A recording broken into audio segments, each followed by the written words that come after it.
Hello and welcome to Strega Live. Now today I went by a sign not far away from here and it said New Echota. Okay, well, if you're around this area, the first thing you think of if you see anything that says New Echota is this fabulous steakhouse down the road or the Treaty of New Echota, which sparked the whole Indian Removal Act and the Trail of Tears, where the 5 civilized tribes from the southeast United States were forced to move to the Indian territories in Oklahoma. Now there's a lot of problems with that treaty. First of all, it would have been signed one way or another because Andrew Jackson wanted that treaty signed. If he could have gotten the wooden Indian outside the tobacco store to sign that treaty, that would have been good enough for him, as long as there was a Native American signature. What he did was he had people that really had no authority to sign the treaty attend his conference or attend his meeting. He had Major John Ridge Jr., which was his son, and Elias Boudinot. And they were very influential people in the Cherokee Nation. But they didn't have the authority to sign any treaties because John Ross was the principal chief at that time. And the Ridge Party did not bring it to any kind of council, did not bring it to the elders, did not get permission to sign this treaty, but they signed it. But I'm going to say right now, I think he had the best intentions because he always said that it was inevitable that the white man would come over and that they would just keep coming over. And it was just like a sea. You couldn't push them back because they just kept on coming. It was just inevitable. So he wanted to get as many of the Native American over here as he could with as little bloodshed as possible. So he signed the treaty. Now, he wasn't the only one. I mean, there was others that did. But the Ross Party was completely against this. Like I said, they didn't sanction it. So you had the two different parties, and the Kituwa party was Major Ridge's party.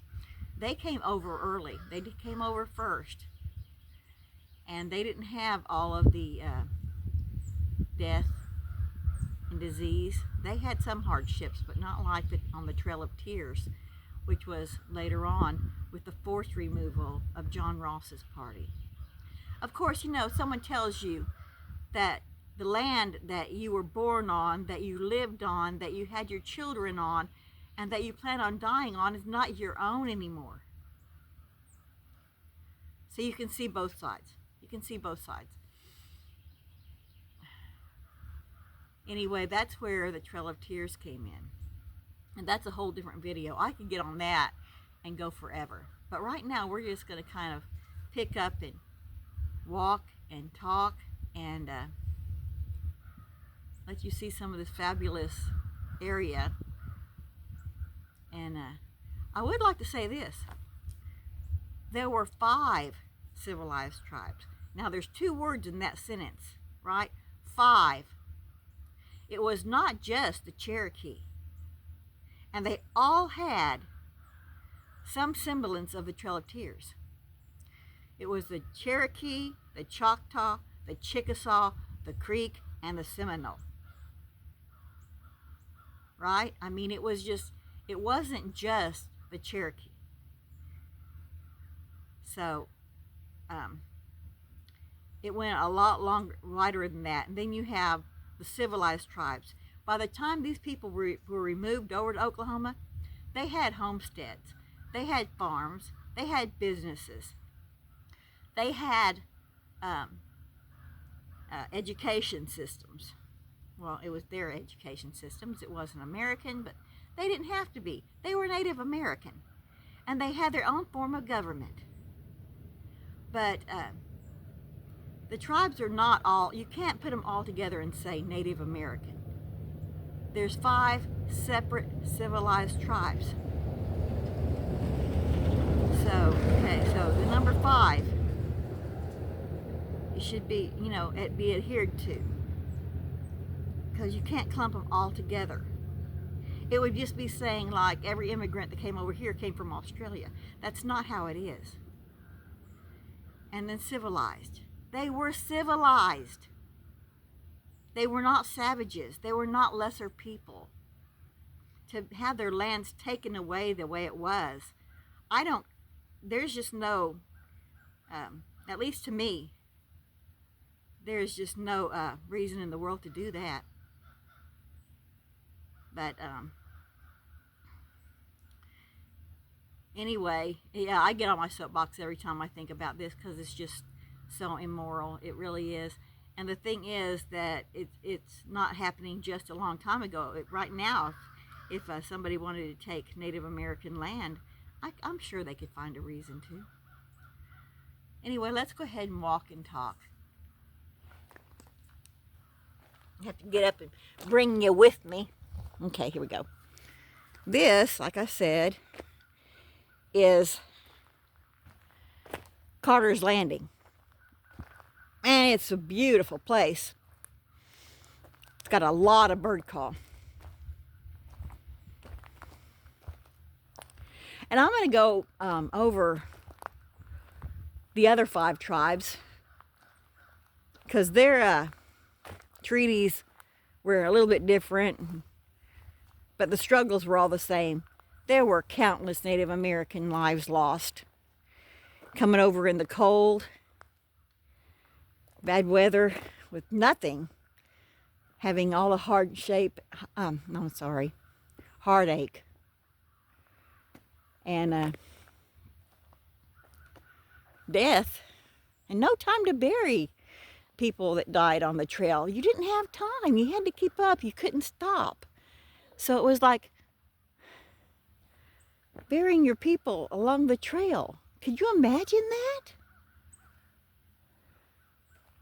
Could you imagine that?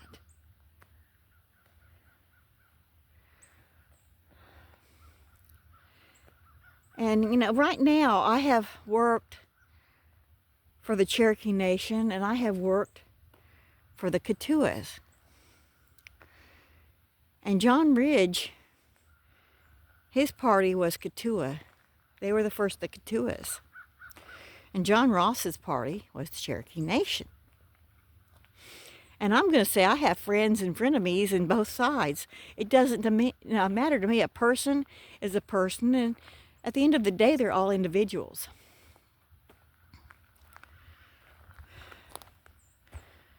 But I understand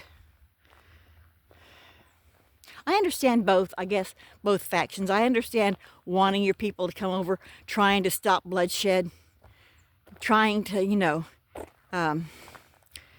he was doing, I'm sure John Ridge was doing what he thought was right. And then I understand trying to hold on to your land that really you don't understand why anybody else should have the authority just to take, which was the Ross faction. So I understand both sides. But I will say this. I don't think there's a Kitua person alive today, because they have a quarter blood quantum, that doesn't have a child, a grandchild, or a great-grandchild that doesn't meet that blood quantum. So somewhere around the line, I wish they could get along. I don't see it happening, but I wish they could. Just be proud of the fact that we do all have Native American blood, and that no matter the struggles we've come across and endured all the heartbreak, and we're still here. And yes, I will go into more of my little stories. Like I'm saying, I'm not a history teacher. I don't go into these little tiny details. I tell it how I feel it. Isn't that beautiful? All the birds. I mean, I wish I could just get out there right now. That would just, look at all that driftwood. Now see, odds treasure trove, if I could get out there with a saw, I'd take some of that with me. I wouldn't be able, well, I don't know, they might let you here.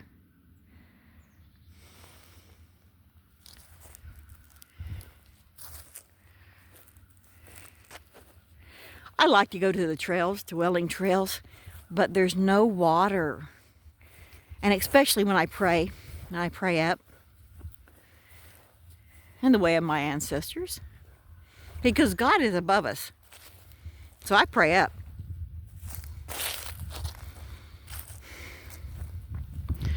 So, yeah, I mean, however, whatever your religious beliefs are, your spiritual beliefs, I still think nature is amazing. And whoever made this had a sense of humor.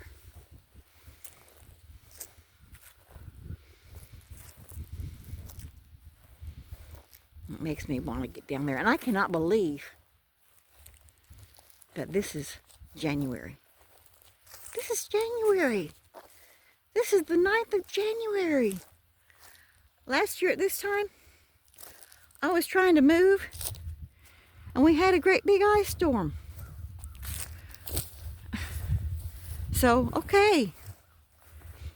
Enough said, right?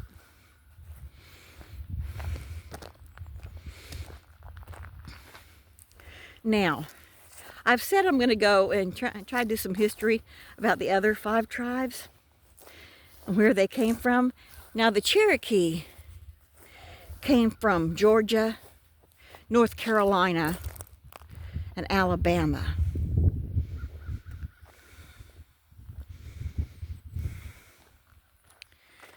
But before I say anything about the other 5 civilized tribes, I'm going to have to do some history and find out what their treaties were called, what passages they took, who signed the treaties. There's a lot of history to have to go into.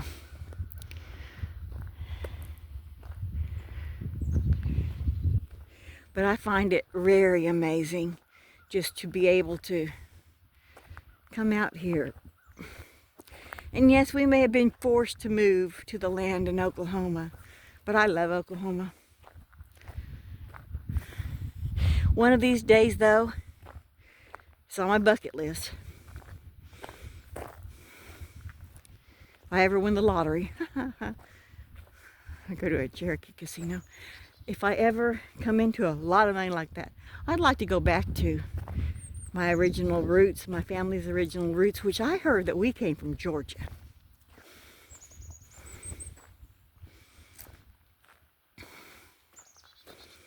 So, okay.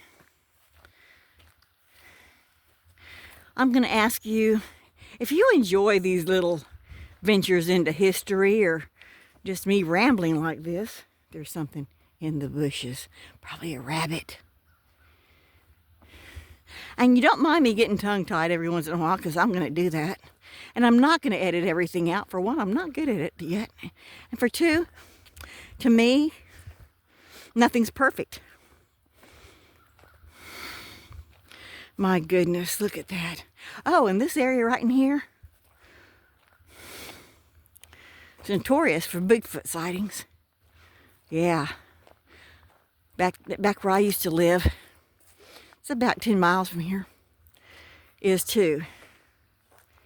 And we'll get over there one of these days. But for now, I'm going to ask you to like and subscribe. Maybe I'll get back to Georgia one of these days. And travel with me when I go to these little excursions. I can feel the spirits with me. Not as many at No Head, that's at No Head Hollow. Oh my gosh, that place was just, I'm going to have to go back there. for a ghost tour, just to talk to them and see if they'll tell me anything. But for now, I'm going to go ahead and let you go with this beautiful view of the lake. And I'm surprised the buzzards are not going crazy, because when I got out here, they were going crazy. But anyway, have a blessed day. And I'm going to put up a video every day, some kind of video. Either my nature videos like this, nature and history. I still do the tarot, because I do have people that are following me on the tarot. And that, I rant a lot there too. And then I've done one graveyard episode, and that one's not going over too well yet. I'm thinking it's because I haven't found its algorithm. But anyway, like and subscribe, and hopefully you'll have a blessed day.